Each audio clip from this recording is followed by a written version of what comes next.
Hola, no te quiero hacer perder mucho el tiempo, así que voy directa al grano. Si quieres escuchar el audiolibro completo, echa un vistazo al enlace en la descripción. Podrás disfrutar de una prueba totalmente gratuita que te dará acceso a un amplio catálogo de audiolibros. Pero espera, que hay más. Por si todavía tienes dudas, a continuación te dejo con un pequeño fragmento del audiolibro. Disfrútalo. La fecha más conocida de la Revolución Francesa es el 14 de julio de 1789, día de la toma de la Bastilla, hasta el punto de que se ha convertido en el símbolo mismo de la Revolución. Cuando se habla de ella o cuando se explica en la escuela, a pesar de que fue un proceso largo, de más de 10 años, se suele identificar con un único día de julio de 1789, como si todo se hubiera hecho en esa fecha.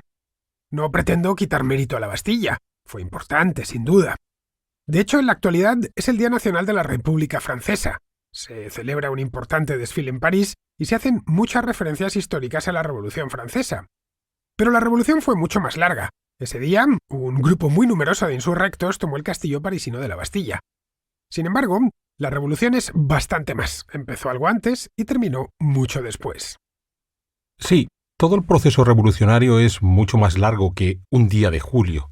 La ventaja que tenemos con el 14 de julio es que vamos a poder ver en un solo día a buena parte de los protagonistas de este gran proceso.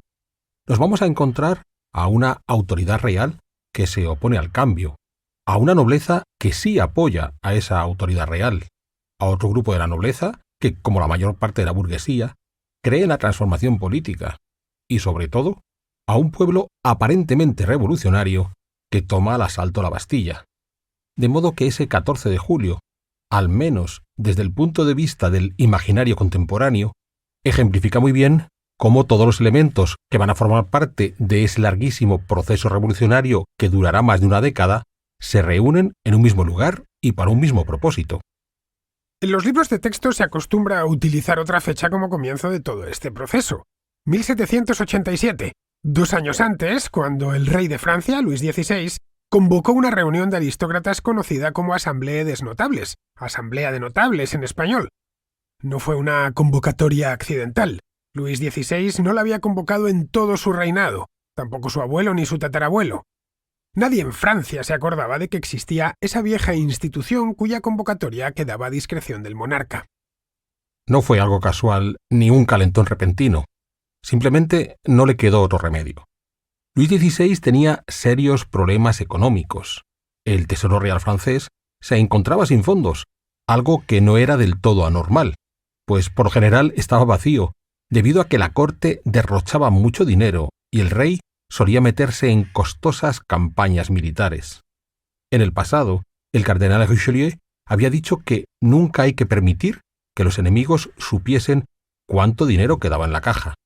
Entonces, ante esa falta de fondos y la incapacidad absoluta de reducir gastos, el rey decidió que tenía que incrementar los ingresos del único modo que podía, aumentando los impuestos e inventándose alguna contribución extraordinaria. Pero no todos los pagaban. En la Francia de aquella época, la fiscalidad se sostenía sobre el llamado tercer estado, pero ya no daba más de sí. Recurrió entonces a los nobles y al alto clero para que aportasen algo. En eso tuvo mucho que ver la Guerra de la Independencia de Estados Unidos, en la que la Francia de Luis XVI participó entusiasta del lado de los revolucionarios de las 13 colonias. La guerra comenzó en 1776, cuando Luis XVI cumplía su segundo año en el trono, y solo un par de años más tarde, franceses y estadounidenses sellaron una alianza por la que Francia reconocía al nuevo Estado y se comprometía a enviar a América armas y tropas. El coste fue altísimo. Francia destinó más de 1.000 millones de libras a aquella aventura. Ese dinero salió de las arcas reales, obligando al monarca incluso a endeudarse. Efectivamente, ahí está el origen de los problemas que el Tesoro Real atraviesa en la década de los 80 del siglo XVIII. La guerra salió bien.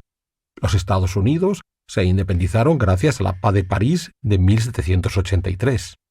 Gran Bretaña, que era el principal enemigo de Francia, quedó debilitado tal y como pretendían los ministros de Luis XVI, pero a un precio muy elevado.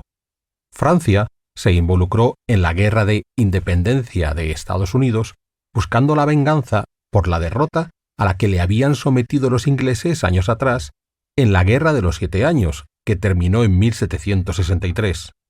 Aquello fue un completo desastre. Luis XV tuvo que desprenderse del Virreinato de Nueva Francia, el actual Quebec, de 5 plazas en la India y de varias islas del Caribe.